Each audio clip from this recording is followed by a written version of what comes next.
Bei den Amseln ist es der Vater, der den Kindern das Singen beibringt. Nimmt man den Vogelkindern den Vater weg, werden sie ihren eigenen Kindern später nichts mehr vorsingen können und die Amseln als Vogelart das Singen ganz verlernen. Es ist nämlich kein Gen, das Amseln automatisch singen lässt. Es ist Amselkultur. Genauso wenig wie es ein Gen ist, das Kinder sprechen lernen lässt.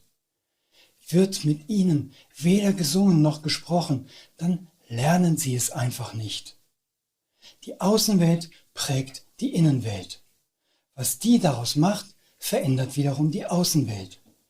Es ist das Zusammenspiel von Innen und Außen, das die Realität gestaltet. In Zeiten, in denen man die Ursache der Sprachlosigkeit bei gehörlosen Kindern noch nicht identifiziert hatte, blieben diese orientierungslos. Was sie sahen, waren sich bewegende Münder. Woher sollten sie wissen, dass Klänge daraus kamen? Doch weil sie nicht antworteten, sprach sowieso niemand mit ihnen, außer um sie zu beschimpfen. Statt zu aufgeweckten, neugierigen, schlauen Kindern wuchsen sie zu Dorfdeppen heran, die man vernachlässigen konnte. Oder sie schikanierte. Sie entwickelten niemals einen Sinn für Zeiten und Abläufe. Ein Tag war ein Tag. Er begann mit dem Aufwachen und endete mit dem Einschlafen. Das war's. Es entwickelte sich in den Köpfen keine zeitliche Struktur. Es gab nur Tage. Wie sollten sie auf die Idee kommen, für Jahreszeiten vorzusorgen, in denen das Essen knapp werden könnte?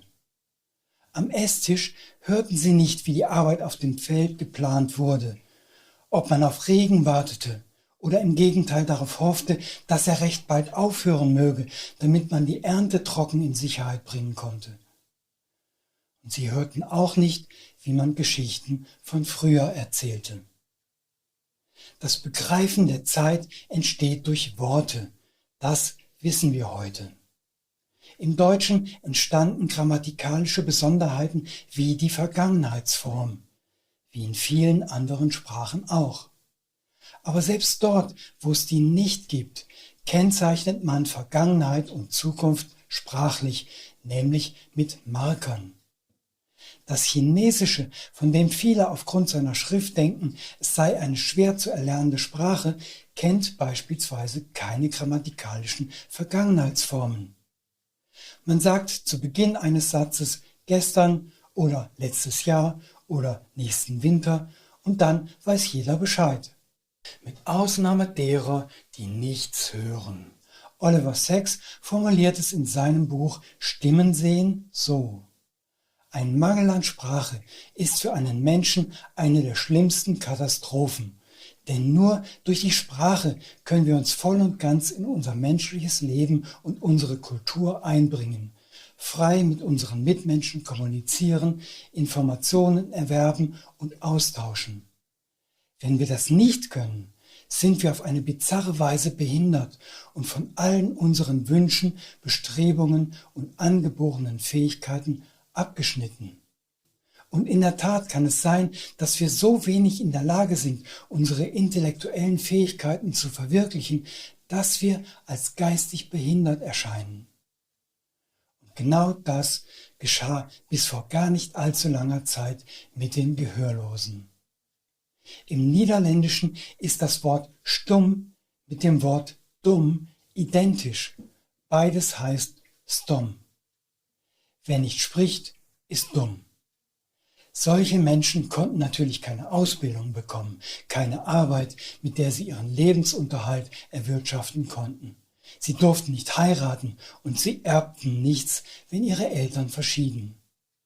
Ihnen wurden die wesentlichen Menschenrechte verweigert, weil ihnen die Worte fehlten. Und weil sie somit auch das Wort Gottes nicht hören konnten, hatten sie auch in der Kirche nichts zu suchen. Gehörlose waren über Jahrhunderte die Ausgestoßenen aus der Gesellschaft. Dabei hatte schon Plato bemerkt, dass man mit Gebärden kommunizieren kann. Es sollte jedoch noch sehr lange dauern, bis zum ersten Mal eine Gebärdensprache als selbstständige Sprachform entwickelt wurde. Und auch die sah sich heftigem Gegenwind ausgesetzt und wurde vielerorts verboten. Solange das einfache Volk des Lesens und Schreibens unkundig war, war es der Obrigkeit ein leichtes, missliebiges Wissen aus der Welt zu schaffen. Man beseitigt einfach die Wissenden. Ein starkes Motiv auch für die Hexenverfolgungen. Manchmal begnügte man sich mit dem Herausreißen der Zunge, aber letztlich ging es darum, die Weitergabe von Informationen zu verhindern und die Wissenden auf den Stand der der Gehörlosen bzw. Sprachlosen zu bringen. Kommunikation mit Gesten war im Grunde schon immer ein Bestandteil des menschlichen Informationsaustausches, als emotionaler Ausdruck wie als Richtungsanzeiger oder zum Abzählen an den Fingern. Deshalb lässt es sich nur schwer sagen, ob es wirklich der Niederländer Roelof Huysman, bekannt als Rudolf Agricola, war, der als erster einem Gehörlosen das geräuschlose Sprechen beibrachte. Die meiste Zeit seines Lebens hielt sich Agricola in Italien auf. Dort entwickelte sich die Gebärdensprache am besten. In Spanien wurden dann die ersten Kinder von Adligen planmäßig in Gebärdensprache unterrichtet. Ende des 16. Jahrhunderts kam man endlich dahinter, dass manche Kinder nicht sprechen können, weil sie aufgrund ihrer Gehörlosigkeit kein Vorbild haben. 1644 erschien in Oxford das erste Handbuch der Gebärdensprache, mit dem der Arzt John Balmer den Begriff Chirologie prägte. 1755 wurde in Paris die erste Gehörlosenschule eröffnet. Das Elend der Sprachlosen schien ein Ende zu haben. Sie verfügten jetzt über eine eigene Sprache. Zwar bezweckten die Schulen die Befähigkeit zum oralen Sprechen. Untereinander kommunizierten die Kinder jedoch weiterhin mit der Gebärdensprache, erhielten sie am Leben und entwickelten sie weiter. Dem entgegen standen die Oralisten, die die Affensprache der Gebärdenden keinesfalls dulden wollten und beim Mailänder Kongress 1880 durchsetzten, den Unterricht in Gebärdensprache generell zu untersagen.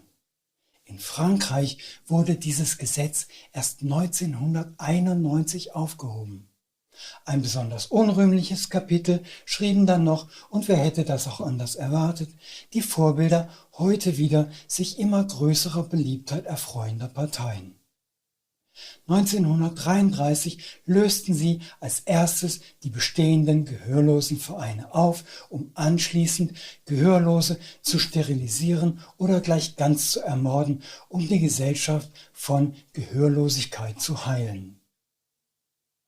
Dies hörte erst mit dem Ende des Zweiten Weltkriegs auf.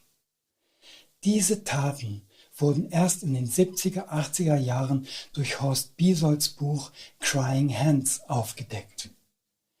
Jemanden seiner Stimme zu berauben, ist genau genommen eine größere Straftat, als ihn seines Geldes zu berauben.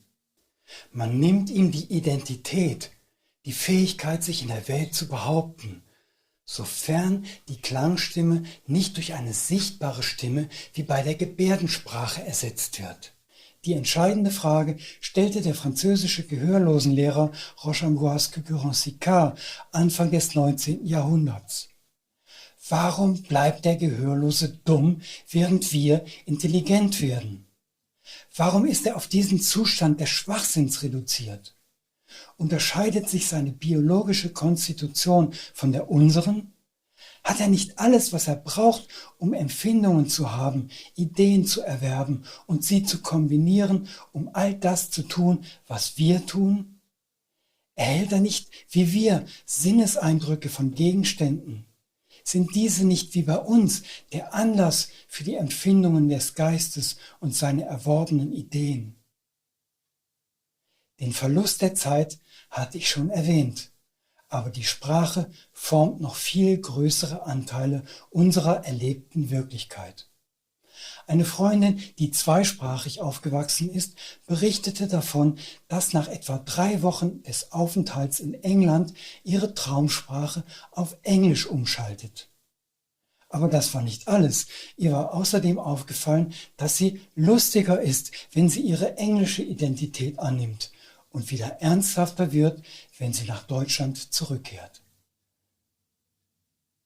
Sollte der Grund der vorgeblichen deutschen Humorlosigkeit darin zu finden sein, dass wir sie mit der Muttersprache als Teil unserer Identität in unser Wesen integriert haben? Und würde uns die vermehrte Aufnahme englischer Begriffe in die deutsche Sprache, die wir bei den jugendlichen Dudes eher weird oder gar cringe finden, nicht insgesamt humorvoller werden lassen? Nur so eine Idee. Mir selbst geht es inzwischen durchaus ähnlich wie meiner Freundin. Manchmal spreche ich im Traum Niederländisch und jemand anderer antwortet mir auf Englisch. Und das ist überhaupt kein Problem im Traum. Im realen Leben funktioniert das leider nicht. Gelegentlich fällt mir im Gespräch mit Niederländern nur die englische Übersetzung des deutschen Begriffs ein, den ich gerade gerne verwenden würde. Dafür gibt es eine Erklärung. Man spricht von einem Sprachfenster, das sich nach den ersten Lebensjahren schließt. Bis dahin packt unser Gehirn jede neu gelernte Vokabel in dasselbe Sprachzentrum, egal ob Deutsch oder Englisch oder Chinesisch. Ist das Fenster zu, kann man durchaus noch neue Sprachen lernen, behält aber in der Regel einen Akzent. Und ganz fehlerfrei zu sprechen, ist dann auch nicht so einfach. Aber bevor ich gar nichts sage, die neuen Sprachen werden nämlich nicht ins ursprüngliche Sprachzentrum integriert, sondern gleichsam auf einem Balkon ausgelagert, den man erst nachträglich anbringt. Wenn ich nach dem niederländischen Wort für Nachbar, Buur, suche, schaue ich immer erst im deutschen Wörterbuch nach, wie heißt das Wort, das ich suche? Ach ja, Nachbar, und begebe mich von dort aus auf den Balkon, wo ich meine anderen Wörterbücher aufbewahre. Das bringt immer ein paar Hundertstel Sekunden Verzögerung mit sich. Das ist umständlich und außerdem akzentbehaftet. Aber kommen wir mal langsam dazu, was das mit Blütenessenzen zu tun hat.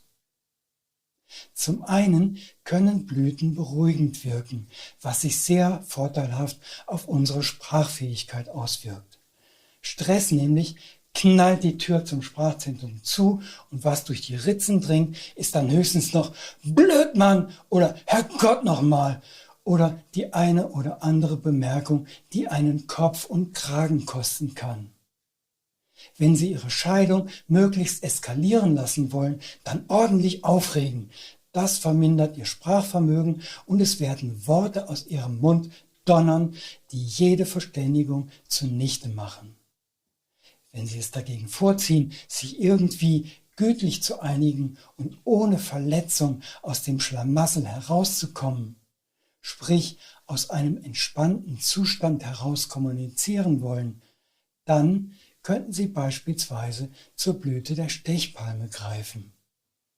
Also beruhigen Sie sich. Und wenn es ganz allein nicht klappt, dann hilft die Stechpalme.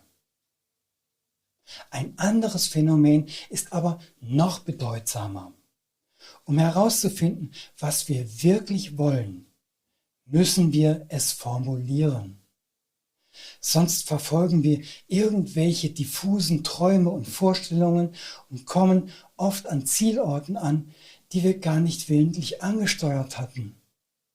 Auch hier gilt, um klare Vorstellungen und Formulierungen zu entwickeln, lohnt sich ein Zustand innerer Ruhe. Was leider gerade in der Blütenberatung eher selten vorkommt. Die Klienten wollen ja ihre Angst loswerden oder ihre Verzweiflung und das macht natürlich emotional. Man kennt seine Blütenberaterin ja noch gar nicht was auch ein bisschen nervös machen kann. Und man ist von dem inneren Impuls gesteuert, sich von seiner Schokoladenseite zu zeigen. Was andersherum betrachtet bedeutet, dass man seine Schwachstellen verbirgt. Kurzum, man sabotiert seinen eigenen Fortschritt.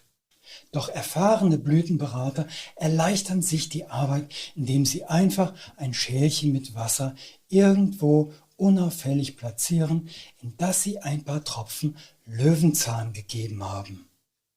Eine leider viel zu spät gewonnene Erkenntnis der Psychologie besagt nämlich, dass es unmöglich ist, Angst oder Zorn in einem entspannten Körper zu empfinden.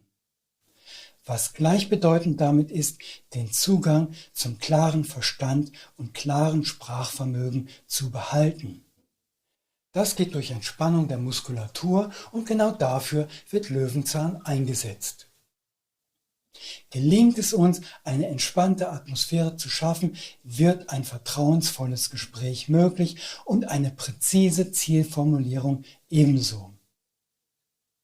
Oder wenn man Löwenzahn für sich selbst nutzt, ein vertrauensvolles Selbstgespräch und eine präzise Zielformulierung. Und nein, das ist jetzt nicht ironisch gemeint. Normalerweise hat ja jeder seinen inneren Kritiker ständig dabei, der immer dazwischen platzt, wenn es ernst wird. Doch der entspannt sich jetzt mit. Das macht den Weg frei für eine unbefangene Sicht der Dinge und somit für eine Zukunft, zu der man mit ganzem Herzen innerlich Ja sagen kann. Wenn man Berichte über Gewaltverbrechen in den Medien verfolgt, fällt eines auf: Die Zeugenaussagen sind nicht stimmig. Zeugen machen widersprüchliche Angaben oder melden sich erst 10 Jahre nach der Tat, wenn der vermeintliche Täter wegen einer anderen Sache festgenommen wird. Die übliche Reaktion: Da will sich einer wichtig machen, sucht das Licht der Aufmerksamkeit oder ist einfach rachsüchtig. Auf keinen Fall ist er ein wirklich Geschädigter bei so einer lausig zusammengeschusterten Geschichte. Das aber liegt in der Natur der Sache. Das Sprachzentrum ist während traumatischer Ereignisse abgeschaltet. Man entwickelt sich zu einem Gehörlosen, dem der Sinn für Zeit abhanden gekommen ist und den jeder in früheren Zeiten für blöd gehalten hätte. Was glücklicherweise heute nicht mehr jeder tut. Viele schon, aber das wird sich noch ändern. Die zeitliche Abfolge der berichteten Ereignisse gerät durcheinander. Alles erscheint bruchstückhaft und unlogisch. Das muss kein Zeichen für eine Lüge sein, das kann ebenso gut ein Zeichen für eine schwere Traumatisierung sein. Auf der anderen Seite heißt es, dass die Wiedergewinnung der Sprache einen Heilungsprozess in Gang setzen kann. Wer in der Lage ist, aus der fragmentierten Erinnerung eine in sich stimmige Geschichte zusammenzusetzen, ohne von den bisher damit assoziierten Gefühlen überwältigt zu werden, der hat den wichtigsten Schritt zur Heilung getan. Er begreift zeitliche Abläufe und Zusammenhänge und erkennt: Die Verletzung fand in der Vergangenheit statt. Dazu habe ich jetzt Abstand. Im Augenblick bin ich sicher und geschützt. Der Schmerz und die Angst gehören ins Früher, nicht ins Jetzt. Die Erkenntnis der Zeit erlaubt, an die Erlebnisse gekoppelte Gefühle loszulassen, statt sie in einem ewigen Jetzt zu konservieren. Genauso verhält es sich mit Dingen aus der Zukunft. Formen Sie aus diffusen Gedanken, Bedürfnissen und Wünschen Zielsetzungen, dann kommen Aussagen wie: Ich will mich nicht mehr so elend fühlen, dabei heraus. Das gibt dem Nervensystem keine wirkliche Anleitung, was es jetzt tun soll. Vielleicht setzt es einem ein Stück Torte vor die Nase oder eine Flasche Schnaps. Damit geht es einem tatsächlich besser, kurzfristig. Lässt der Zuckerflash und der Rausch schließlich nach, kommt das Elend auch schon wieder angekrochen. Das ist keine Lösung. Worte sind keine Gefühle, sie sind eine Abstraktion. Wenn Sie Worte richtig zu nutzen lernen, dann verlieren die Gefühle die Macht über sie. Carl Gustav Jung meinte, bis Sie das Unbewusste bewusst machen, wird es Ihr Leben lenken und Sie werden es Schicksal nennen. Ersetzen wir den Begriff das Unbewusste durch das Unaussprechbare, bekommt dieser Satz in unserem Zusammenhang einen erweiterten Sinn. Denn oft ist das Unbewusste nur ein Platzhalter für das, wofür uns die Worte fehlen. Können wir Dinge benennen, holen wir sie von der reinen Empfindungs- auf die kognitive Ebene. Unser Sprachzentrum zu aktivieren, macht uns also nicht nur kommunikativer, sondern auch bewusster. Oder, um es an Carl Jung angelehnt auszudrücken, wir hören auf, uns vom Schicksal verschaukelt zu fühlen. Doch wie soll das gehen? Die Blütenwelt bietet uns geeignete Hilfsmittel. Da ist zunächst die Ringelblume, die Blume für ganzheitliches Hören und Sprechen. Das Sprachzentrum, das nach Pierre-Paul Broca benannt wurde, sitzt auf der linken Seite des Frontallappens, der, wie schon häufiger erwähnt, bei Stress nicht gut funktioniert, weshalb wir, wenn wir aufgebracht sind, nur mäßig zu kommunizieren imstande sind. Zusätzlich gibt es auch ein Zentrum des Hörverständnisses, das im Temporallappen des Hirns zu finden ist und nach Karl Wernicke benannt wurde.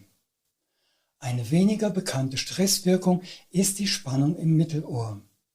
Die feinen Muskeln, die Knöchlein im Mittelohr, die den Klang vom Außenohr zum Innenohr übertragen, die werden besonders angespannt und das lässt das Gehörte verzerrt klingen. Werde ich angeschrien, dann stresst mich das auch selbst und spannt meine Ohrmuskelchen an. Und weil der Sinn des Geschrienen schon schwer verständlich, wird es das noch mehr, wenn ich selber auch gestresst bin. Ich höre etwas, aber ich verstehe es nicht. Was ich höre, sind nur verzerrte Klänge. Und selber bringe ich auch kein klares Wort heraus. Da geht sie hin, die Kommunikation. Das alles spielt sich links ab. Ringelblume schafft Entspannung und Beruhigung, was die Kommunikation wieder erleichtert. Aber darüber hinaus gibt es ja auch noch eine rechte Hemisphäre, die bei all dem auch nicht untätig bleibt. Dort wird die Sprachmelodie, der Rhythmus, die Intonation erkannt. Ohne diese erkennen wir Stimmen nicht wieder und was wir hören, klingt irgendwie roboterhaft. Manches ist auch unbegreiflich, wenn die falsche Silbe betont wird. Um aus dem formal Gehörten etwas Begreifbares zu machen, ist eine gleichwertige Aktivität beider Hirnhälften zu bevorzugen. Die Betonung eines Wortes oder Satzes kann seine wörtliche Bedeutung ins Gegenteil verkehren. Beispiel: Mir geht's richtig gut. Mir geht's richtig gut. Wenn wir Wort und Intonation wahrzunehmen imstande sind, dann verstehen wir den Sinn des Gesprochenen. Womit wir bei zwei weiteren Blüten wären: strahlenlose Kamille und Brombeere. Beide wirken ein wenig komplementär. Die strahlenlose Kamille stellt das Gleichgewicht im Handeln her, Brombeere in dem der Auffassung. Was das bedeutet? Der Ausfall der Motorik einer Körperhälfte kann einem das Leben versauern. Ja, man kann halbseitig gelähmt weiter existieren, aber irgendwie geht der Spaß dabei doch ein bisschen verloren. Toben, turnen, triumphieren geht einfach nicht mehr so leicht von Hand und Fuß. Strahlenlose Kamille koordiniert die Bewegungen, sofern man nicht tatsächlich gelähmt ist. Es geht einfach leichter, wenn man nach dem Schritt mit dem linken Bein einen mit dem rechten folgen lässt. Wenn das linke Bein nach vorne schwingt, schwingt der rechte Arm mit. Versuchen Sie doch mal bei Ihrem nächsten Spaziergang dieses Muster zu durchbrechen und lassen jeweils die ganze linke Seite, also Hand und Fuß, nach vorne schwingen. Ihr Gang wird dann nicht mehr geschmeidig aussehen und sich so anfühlen. Er wird schwankend ausschauen. Bei der Brombeere geht es um die Wahrnehmung. Auf einem Auge blind zu sein, ist selten hilfreich. Was beide Augen erfassen, im Kopf zu einem dreidimensionalen Gesamtbild zusammensetzen zu können, das bringt echte Vorteile. Wenn Sie keine Tiefe wahrnehmen können, ist es viel schwieriger, komplexe Vorgänge zu begreifen. Nehmen wir als Beispiel einen Mannschaftssport. Viele finden Vergnügen daran, sich Spiele anzuschauen. Wenn Sie aber nicht erkennen können, welcher der Spieler im Vordergrund steht und welcher weiter hinten agiert, dann müssen Sie sich das erst im Kopf ausrechnen. Sie müssen wissen, dass beide Spieler etwa gleich groß sind und dass, wenn einer nun auf der wahrgenommenen Fläche vor Ihnen kleiner wirkt, er vermutlich weiter entfernt steht. Ja, man kann sich an einiges gewöhnen. Es kostet trotzdem Prozessorkapazität. Fassen wir zusammen. Ringelblume, Brombeere und strahlenlose Kamille sind vortreffliche Blüten, um innerlich ins Gleichgewicht zu finden und das nach außen, also in Wort und Tat, auch ausdrücken zu können. Wo uns die Worte fehlen, helfen Gesten und Gesichtsausdrücke weiter. Doch auch die werden im Kopf geformt und emotional modifiziert. Individuelle Körpersprache entsteht durch den Verlauf der motorischen Bahnen, durch das limbische System, also unsere Emotionalsteuerung. Es ist im Grunde genommen unmöglich, vom eigenen Gefühlsleben unbeeinflusst zu bleiben, und es ist auch gar nicht wünschenswert. Dann doch lieber Affensprache als Roboterbewegungen. Gebärdensprache macht uns nicht weniger kommunikativ, sie macht uns menschlich. Die innere Notwendigkeit, sich nicht in die Karten schauen zu lassen, besteht allenfalls beim Pokerspielen. Die Pokerprofis versteinern aber in einem so außergewöhnlichen Maß, dass sie nach einem Spiel eine halbe Ewigkeit brauchen, um sich aus dieser Starre wieder zu lösen und wieder menschlich rüberzukommen. Erst dann sieht man die Tränen über die verlorenen Geldbeträge. Was Ihnen hoffentlich erspart bleiben möge und Sie stattdessen einen herrlichen August genießen können. Haben Sie einen schönen Sommer. Bis zum nächsten Mal. Herzliche Grüße, Ihr Dirk Albrot.